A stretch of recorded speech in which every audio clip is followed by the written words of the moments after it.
Hello, people of the internet! Ian and Joe here with the Something Vloggy CADW challenge. Attempting to visit and film all 130 sites in the care of CADW in 1 year. Today we are visiting Llansteffan Castle. The current castle, built sometime after 1100 by the invading Normans, sits on a much older Iron Age promontory fort. It looks out onto the estuary of the River Towy. In its day, it was a formidable defensive position because the only approach possible was via the steep hillside that at the time was stripped of trees, making the attacking soldiers vulnerable to archers. As you can see just from this bit here, it is really quite steep a hill to climb up, especially if you're wearing full armour. One of the nice things about castles, one of the things that I find interesting about them at any rate, is that you can see, sometimes quite clearly, how use of the building has changed over the years. Now, this is a prime example. This used to be the gatehouse, but now there's no gate in it. There's no doorway. The doorway is now over there. But you can still see the old doorway because it was lined with a different type of stone.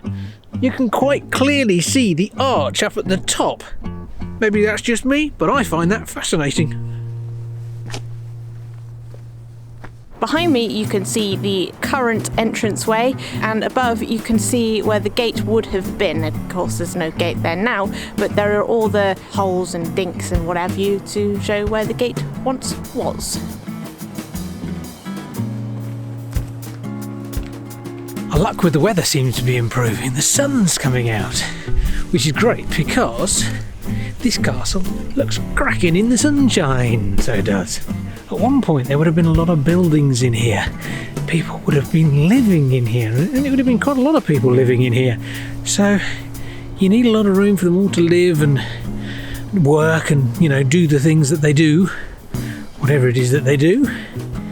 This is pretty much the earliest part of the castle that remains. It's the former gatehouse. Now this would have been predated by a timber structure, and then this was built along with a round tower, and all that remains of the round tower now are the foundations. The rest of it has gone.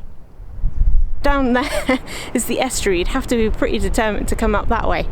As defensive positions go, this is the business. I am currently standing in the upper ward, and the upper ward is quite small from the inside. It's got the ground floor, and then it's got two other levels. I would say a middle floor or an upper floor, and perhaps a walkway along the top. So this is the West Tower. It's the first time I've been in the towers actually. Last time I went straight up the stairs and got stuck with the views. So this time I am exploring on the ground floor before I go all the way up to the top. I am now heading over to the North Tower. So there's quite a lot left of the North Tower in comparison to the West Tower, and that there is a doorway that you can no longer get up to. They've got some stairs in it. I'm too short to go up there. I'm in the North Tower. It's quite interesting to read the room. Where I saw the stairs from the outside, that goes up to there, and then above that you've got a doorway just up there. That's obviously where they come out. And this had 3 floors by the looks of it, and possibly a walkway. 2 of the floors have got fireplaces on, but there's these things stuck to the side of the wall, and they're quite fancy and ornate. They look kind of like candle holders, but they're equidistant, and there are 4 of them, and we're wondering whether they were candle holders or maybe some more fancy arch supports, for decorative purposes. It can't be anything for roof purposes because they're just flimsy. I thought initially that the ruins with the round tower and the rectangular room was the East Bastion. However, that there, possibly extending along this wall here, is the East Bastion. The Bastion is a fortification that is designed to be built at an angle from the main wall so that you can fire in any direction, which seems about right here to me, because you can fire from this section or from atop there, or you can fire from that way. So yes, this kind of makes sense, and in front of me now I am walking towards what is possibly the end of that wall.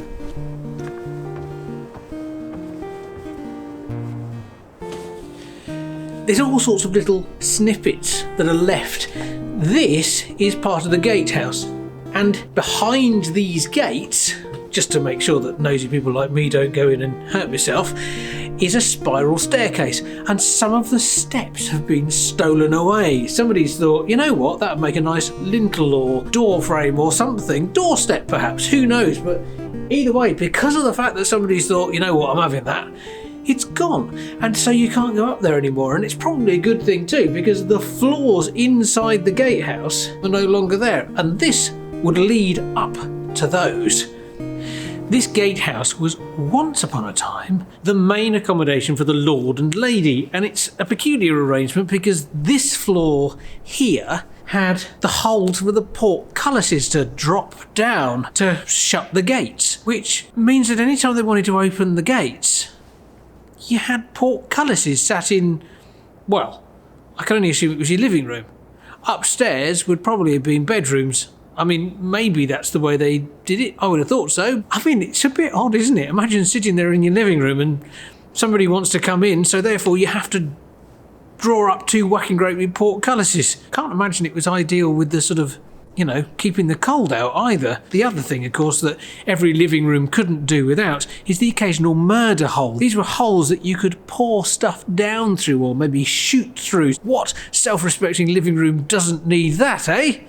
So behind me now is the interior of the original gatehouse, and you can see in the ceiling there are a series of murder holes, which is quite fascinating because they've obviously kept that as a feature.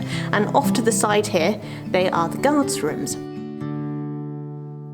In the 15th century, apparently it became more important to have more comfortable accommodation than it did to have more fighting accommodation. So this was all made a bit more lavish, which could explain the nice cushy interior of the North Tower there, but that might not have anything to do with it.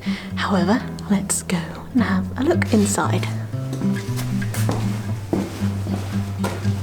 This is the second of two chambers on the original inside of the gate. This one actually has a fireplace in it, the other one doesn't, which suggests that people who weren't liked very much were sent in that one. But the other one is a bit more spacious, so swings and roundabouts, I guess. A bit drippy, but quite nice. While the stairs on that side of the gatehouse have been robbed out, the stairs on this side of the gatehouse have fared somewhat better. So much so, in fact, that you can go all the way to the top of the tower, and there are some stunning views up there.